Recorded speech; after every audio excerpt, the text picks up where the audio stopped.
ጥናስልኝ እንደምናመሻችሁ ኢትዮጵያ ቴሌቪዥን ነው ኢቲቪ 57 እንደቀጠለ ነው ከዜናዎቹ ጋር አንተነህ ደግፌ ነኝ አብራችሁን ቆዩ ጠቅላይ ሚኒስትር አብይ አህመድ በትናንትናው ዕለት በኢትዮ ጅቡቲ ባቡር ዋና መስሪያ ቤት በመገኘት የተቋሙን የሥራ አጠቃላይ እንቅስቃሴ ጎብኝተዋል ጠቅላይ ሚኒስትር አብይ ያደረጉት ጉብኝት ምን ይመስል እንደነበር በተንቀሳቃሽ ምስል እንከታተል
በመንገድ በሃይዌይ በሬልዌይ ሎጂስቲክስ ልቁ ጋፓችን ስለሆነ እነሱን መልስ የሚል ሐሳብ ነው ያለው አሁን የሬልዌይ ግንባታ ፍላጎት አለ ከአዲስ ኤርፖርት ወደዚህ መነሻ የሚሆን አቅምኛ ጋር ካለ መነሻ የሚሆን ዲዛይን አቅም ካለ እንደዚህ ቀደሙ ነገሩን ከምንዘረግፍ ሙቭ እናደርጋለን መንገድም እና እንደዛ ማለት ነው ቴሌኮም እየወጣ ነው አየር መንገድ የተወሰነ ወጥቷል ኤአይ ለመውጣት እየሞከረ ነው እነዚህን ቶሎ አጥነካክረን ከኛ አልፎ ወጣ ብሎ ማርኬት እንዲያመጡ ለማድረግ ነው ፍላጎቱና ለዚያ እርሾ እንዲሆን ጥቅል ፍላጎቱ በሎጂስቲክስ ሴክተር ያለውን ጋፕ ለመመለስ ነው የኢትዮ ጅቡቲ አክሲዮን ማህበር 75 የተከፈለ ነው የኢትዮጵያ 75% የጅቡቲ 25% አሁን 8ኛ ዓመታችን ኦፕሬሽን ከጀመረን for the last 6 years and plus more or less ጭን የነበረው ፈርቲላይዘር እና ኮንቴነር ነው ማለት ነው አሁን ግን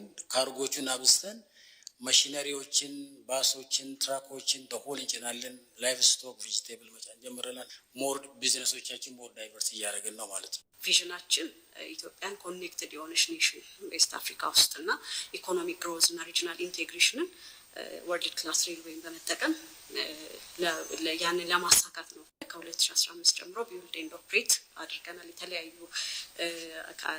ሬልዌይ ኢንፍራስትራክቸሮችን ማለት ነው starting from 2023 ሪፎርሞችን ጀምረናል ወደ አዳዲስ ኒው ቢዝነስ ቬንቸርስ ከፍተናል ሬልዌይ ኢንስቲትዩት ትሬኒንግ ሴንተር ከፍተናል ላይሰንስ እና አፕሩቫል ኦፍ ኮሜንስመንት ኦፍ ዲፈረንት ኦፕሬሽንስ ኢንክሉዲንግ ግሬድ 1 ኮንስትራክሽን ላይሰንስ አውጥተናል ኮንሰልቲንግም ኮንስትራክሽን በዛ እየሰራንበት እንገኛለን ማለት ነው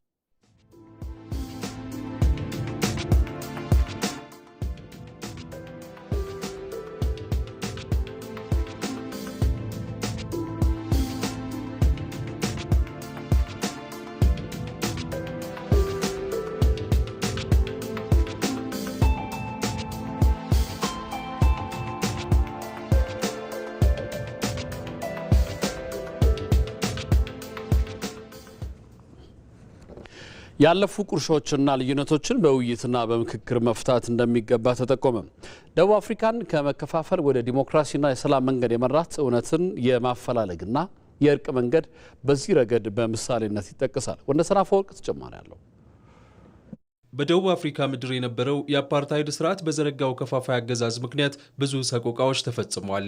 አፓርታይድ የቃሉ ትርጉም ራሱ መለያየትን የሚሰብክ ነው። ይህ ከፈረንጆቹ 1948 እስከ 1990ዎቹ የዘለቀው ስርዓት የሰው ልጅን በቆዳ ቀለሙ የተነሳ ከፋፍሎ ይመለከታል። በዚያ ዘመን ደቡብ አፍሪካ በቆዳ ቀለም በእጅጉ የተከፋፈለችም ነበረች። በተለይም ጥቁሮች በቆዳ ቀለማቸው የተነሳ ብዙ ግፎች ተፈጽሞባቸዋል። ይህንን ስርዓት የተቃወሙ የሀገሪቱ ውድ ልጆችም በግፍ በእስር ቤቶች እንዲማቅቁ ተደርጓል። ሆኖም ግን በየአቅጣጫው የሚደረገው ትግል በነ ኔልሰን ማንዴላ፣ ስቲቭ ቢኮ፣ ዊኒ ማድዜኬላ ማንዴላ፣ ኦሊቨር ታምቦ፣ ዴዝሞንድ ቱቱ ተቀጣጠለም።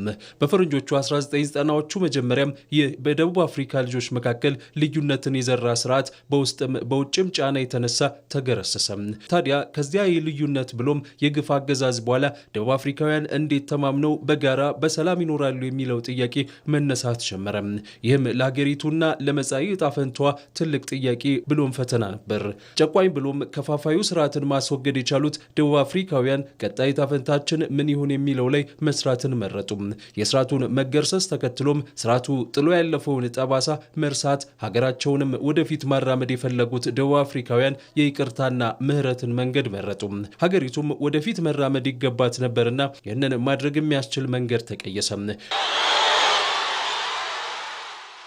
በአገሪቱ የመጀመሪያው ጥቁር ፕሬዝደንት በመሆን ስልጣን የጨበጡት የነጻነት ታጋዩ ኔልሰን ማንዴላና መንግስታቸው የእውነት አፈላላጊና የእርቅ ኮሚሽን እንዲቋቋም አደረጉ። የተፈጸሙ በደሎች ያለከልካይ በዝርዝር ቀረቡ። የአፓርታይድ ስርዓት አቀንቃኞችም የተፈጸመውን ግፍ አምነው እንዳይደገም ሲሉም ቃላቸውን ሰጡ። በዚህም የልዩነት የመከፋፈል አካሄዶች ቦታ እያጡ እንዲሄዱ መንገድ ተጠረገ። በሂደቱ ነጭ ቆዳ ላላቸው የደቡብ አፍሪካ ሰዎች የይቅርታ እጆች እንዲዘረጉ፣ ጥቁሮችም ከዚያ ከከፋው አግላይ አካሄድ እንዲላቀቁ ሆነዋል። በቆዳ ቀለም የተቃርኖ መንገድ ላይ ቆሙትን ለበቀል የሚፈላለጉትን ወደ አንድ በማምጣትና ድልድይ በመሆንም ኔልሰን ማንዴላም የነጻነትና የይቅርታ ምልክት መሆን ችሏል። ነጭ የቆዳ ቀለም ያላቸውም ደቡብ አፍሪካውያን ናቸው። ደህንነታቸው የተጠበቀ መሆኑ እንዲሰማቸው እንፈልጋለን። ለዚች ሀገር እድገት ያበረከቱትን አስተዋጽኦም እናደንቃለን። ኔልሰን ማንዴላ በተደጋጋሚ በንግግሮቻቸው እንዳነሱት አዲሲቷ ደቡብ አፍሪካ በጥሩ መንገድ ትጓዝ ዘንድ ነጩም ጥቁሩም ሁሉም ደቡብ አፍሪካዊ የበኩሉን መጫወት ይኖርበታል። ለዚህ ደግሞ ከእርስ በርስ ጦርነትና ግጭት በመውጣት ንግግርና ድርድርን መምረጥ ግድ ይላል። ይህ የተሻለ መጻኢን ጊዜ ለመፍጠርም ብቸኛው መንገድ ነው። ማንዴላ በፈረንጆቹ 1990 ከእስር ከተፈቱ በኋላ ባደረጉት ንግግርም ደቡብ አፍሪካ ወደፊት ትራመድ ዘንድ አንድነትና ምክክር እንደሚያስፈልግም ተናግረው ነበር። የደቡብ አፍሪካው የእርቅ መንገድ እጅግ ፈታኝና ከባድ ቢሆንም ሀገራቸውን ወደ ዴሞክራሲና የሰላሙ መንገድ እንዲመሩ ግን አስችሏቸዋል። አፓርታይድን አምርረው ሲፋለሙ የነበሩት እነ ሊቀ ጳጳስ ዴዝሞንድ ቱቱ የሚመሩት የእውነት አፈላላጊና እርቅ ኮሚሽንም በዚህ ረገድ ትልቅ ሚናን ተጫውቷል። ብዙዎች እንደሚሉት የደቡብ አፍሪካው መንገድ እውነትንና እርቅን ለሚሹ በውይይትና ምክክር ሀገራቸውን ወደፊት ማራመድ ለሚፈልጉ ሁሉ ትልቅ ምሳሌ ነው። በኢትዮጵያ ምድር ዜጎችን ከሚያቀራርቡ ይልቅ የሚያራርቁ ትርክቶች፣ ዋልታ ረገጥ እይታዎች አየሩን ተቆጣጥረውት ቆይተዋል። ከአንድነት ይልቅ ልዩነቶች ተሰብከው ሀገራዊ መግባባት መፍጠር ሳይቻልም ቆይቷል። ይህም በዜጎች መካከል ከመቀራረብ ይልቅ መራራቅን እንዲሁም መጠራጠርን ዘርቷል። ታዲያ ይህንን መቀየር የሚያስችል በሀገሪቱ የታዩ የቆዩ ልዩነቶችን መቅረፍ፣ ጽንፍ የረገጡ አተያዮችንም ወደ መሃል ማቅረብ የሚያስችል ምክክር እየተደረገ ነው። ሀገራዊ የምክክር ኮሚሽን ሲቋቋምም ራዕይ አድርጎ የተነሳው እጅግ መሰረታዊ በሚባሉ ጉዳዮች ላይ ሀገራዊ መግባባት ተፈጥሮ ማየት ነው። የምክክሩ ሂደትም የልዩነት ምንጭ ሆነው የቆዩ አጀንዳዎች ያለመከልከል ለውይይትና ምክክር የቀረቡበት ነው። በዚህ ምክክር አሸናፊ የሚሆኑት ደግሞ መላው ኢትዮጵያውያን ናቸው። ማዕድ ማጋራት ከውጭ እርዳታ ሳይጠበቅ እርስ በርስ በመደጋገፍ ጊዜያዊ ችግሮችን የምናልፍበት ነው ሲሉ የአዲስ አበባ ከተማ ከንቲባ አዳነች አቤቤ ተናገሩ። ከንቲባ አዳነች አቤቤ የገና በዓል ምክንያት በማድረግ በዝቅተኛ የኑሮ ደረጃ ለሚገኙ ከ300 ሺህ በላይ የከተማ ነዋሪዎች ማዕድ አጋርተዋል። የመራደም ተጨማሪ አለው። ነጋባንቲደር ነጋሽ ባላለሁ እንደ ዛሬው ጉልበት እየከዳቸው ለአቅመ ደካማነት ከመብቃታቸውና ጸጉራቸው ቀለሙን ሳይቀይር በፊት አቶ ነጋ ባንቲደር በዚያ በወጣትነት ጊዜያቸው የሚወዷት ሀገራቸውን ወታደር ሆነው አገልግለዋታል። ውትድርና በተለያየ መልኩ በሰሜኑም በምስራቁም ሳገለግል ነበር። ውትድርና አገልግለዋል። አሁን አገልግዬ ነበረ። በእውነት ከሚገባ በላይ ደክሜላታለሁ። አሁንም ቢሆን ለጥሩ ነገር የሚነሳሳው እስከመሞት ድረስ አብሬ ደክማለሁ። ለኢትዮጵያ ያልደከመ ራሱን የጎዳ ነው። ኗሪነታቸው በአዲስ አበባ የሆኑትና አቅመ ደካማነት ያልበገረው ሁሌም ስለ ሀገር ያውም ሞቅ ባለወኔ መቆምን የሚያሳብቁት ነጋ ባንቲደር ታዲያ ጊዜና ጉልበት ጥላውን አጥልቶባቸው በኑሯቸው እጅ አጠር ሆነዋል። የአዲስ አበባ ከተማ ከንቲባ አዳነች አቤቤ ለሀገር ባለውለታው ነጋ ባንቲደርን ጨምሮ ምንም የገቢ ምንጭ ለሌላቸው ለማህበራዊ ችግር ለተጋለጡ አቅመ ደካማና ዝቅተኛ ገቢ ላላቸው ከ300 ሺህ በላይ ለሚሆኑ የመዲናዋ ነዋሪዎች ማዕድ አጋርተዋል። የገና በዓልን ምክንያት በማድረግ በተከናወነው ማዕድ ማጋራትም ከንቲባ አዳነች አቤቤ ዘይት፣ ዱቄት፣ ዶሮና እንቁላል ነው ድጋፍ ያደረጉት። ይህ የበጎነት ተግባር የከተማዋን ጥልቅ የመተጋገዝና አብሮነት እሴት ይበልጥ የሚያጸና መሆኑን ከንቲባዋ ተናግረዋል።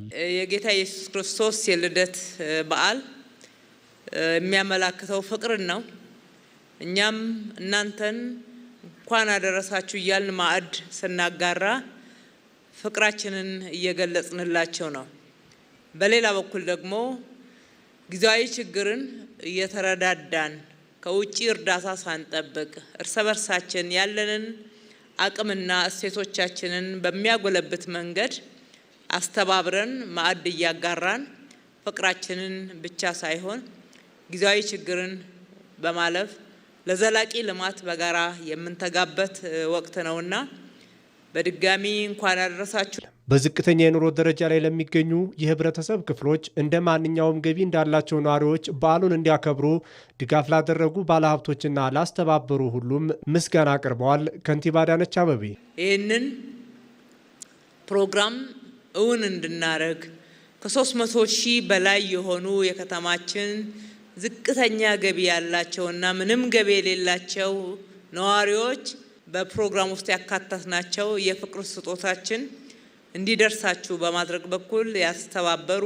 የተባበሩ በርካታ የከተማችን ባለሀብቶች፣ ማህበረሰቦች እዚህ ጋር ኩምታል እያገላበጡ እየተሸከሙ ፍቅር የሚገልጹላችሁ በጎ ፍቃድ አገልግሎት ሰጪ ወጣቶች አሉና በእናንተ ስም በከተማ አስተዳደሩም ስም በራሴም ስም ከልቤ ላመሰግናችሁ ወዳለሁ።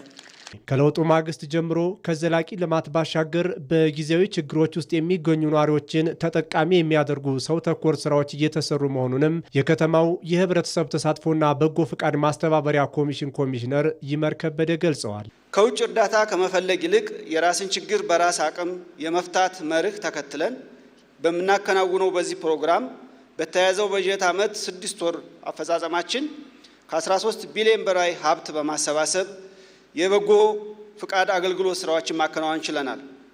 በአዲስ ዓመት በመውሊድ በመስቀልና ኢሬቻ ምክንያት አድርገንም ከ500 ሺህ በላይ የሚሆኑ ለማህበራዊ ችግር የተጋለጡ ዜጎችን ማዕድ ማጋራት ስራዎችን አከናውነናል። ድጋፍ የተደረገላቸው እነ ነጋ ባንቲደርና ሌሎችም በዓሉን በደስታ እንዲያሳልፉ እንደሚያደርጋቸውም ተናግረዋል። በጣም ደስ ብሎኝ ነው የምውለው።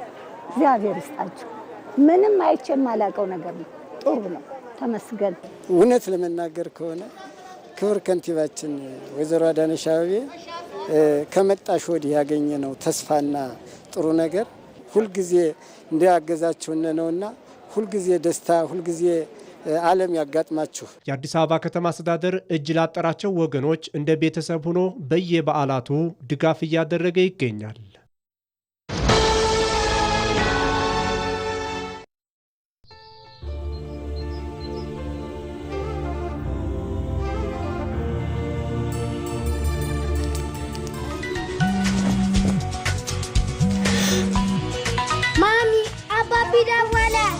ሄሎ ሰላም፣ እንዴት ናችሁ? እኛ በጣም ደህና ነን። አንተ እንዴት ነህ? ገናን አብሬያችሁ ባሳልፍ ደስ ይለኝ ነበር።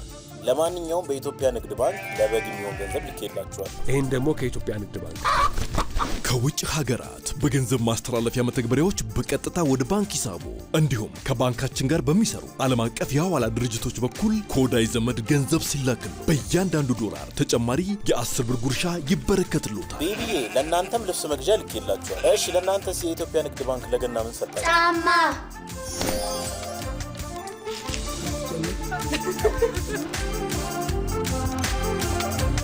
መልካም የገና በዓል። የኢትዮጵያ ንግድ ባንክ ሁሌም የሚተማመኑበት ባንክ።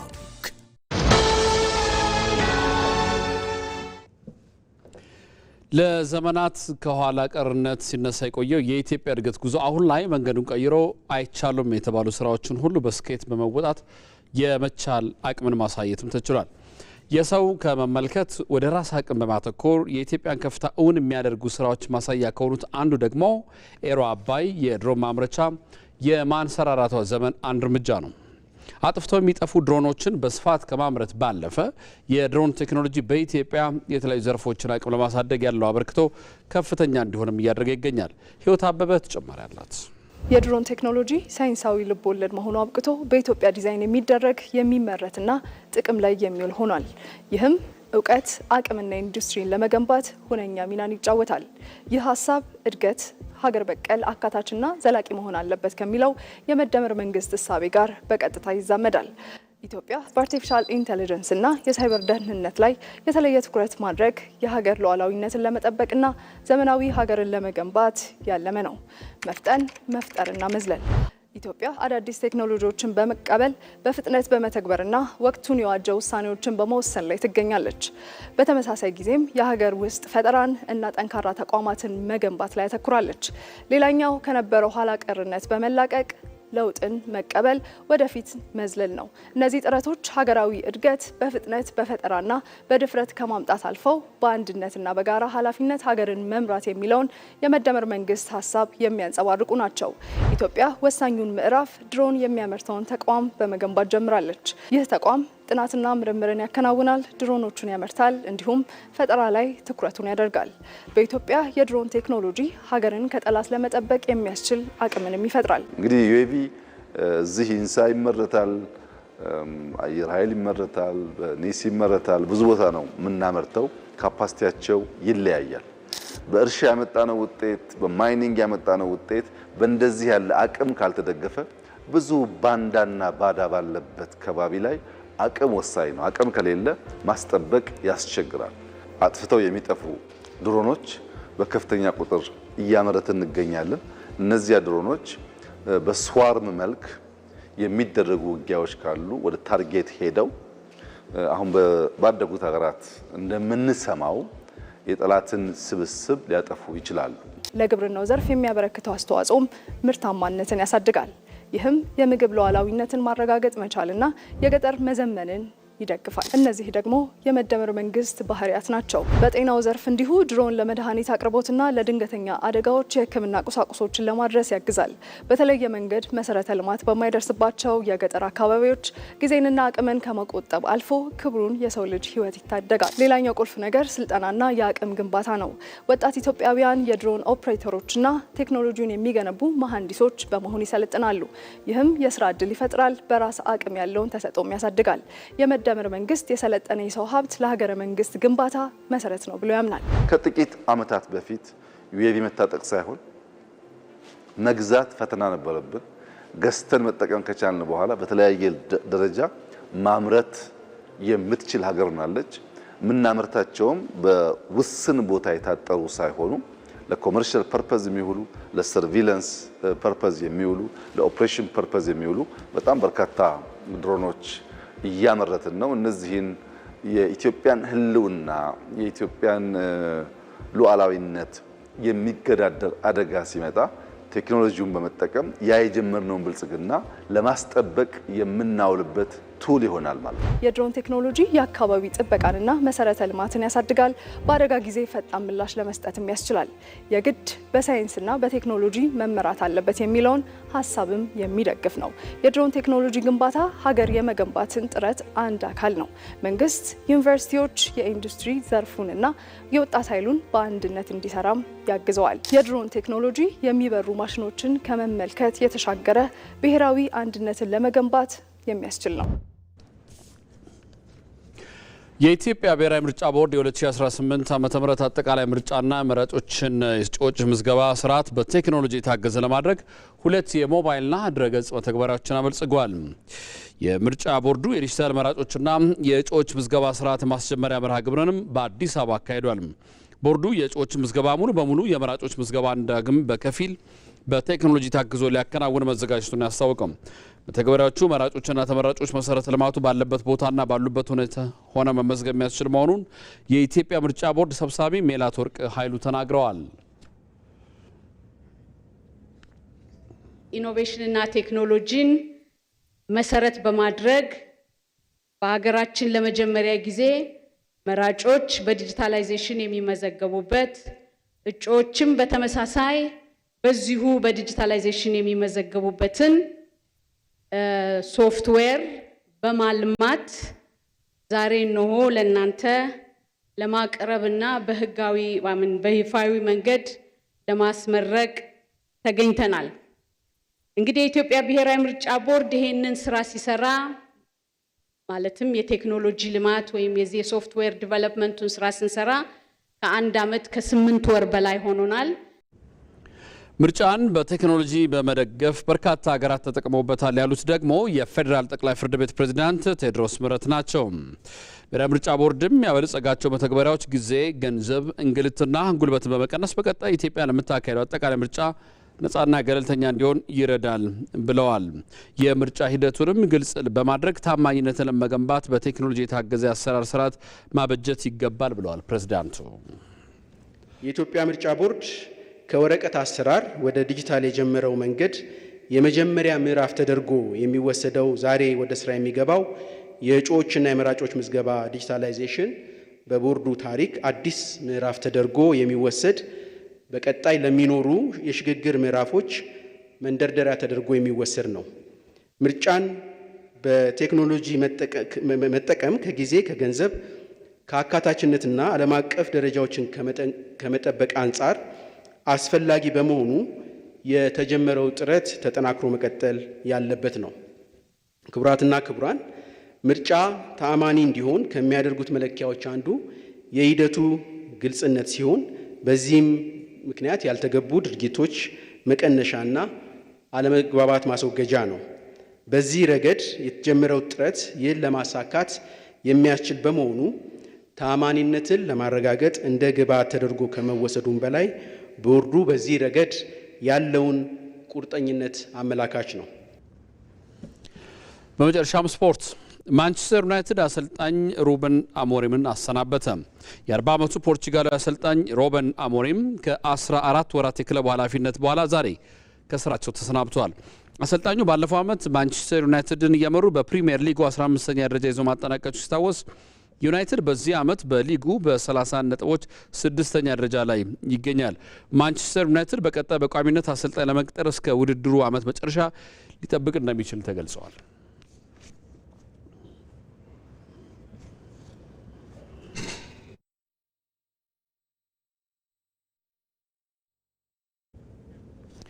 ተመልካቾች የአዲስ አበባ ዩኒቨርሲቲ 75ኛ ዓመትን የአልማዝ ኢዮቤልዩ ክብረ በዓል በማስመልከት ዶክተር አብይ አህመድ የኢፌዴሪ ጠቅላይ ሚኒስትር በስፍራው ተገኝተው የምሁራን ሚና ለሀገር ብልጽግና በሚል መሪ ሀሳብ ለዩኒቨርሲቲው ምሁራንና ማህበረሰብ ቆይታ አድርገው ነበረ።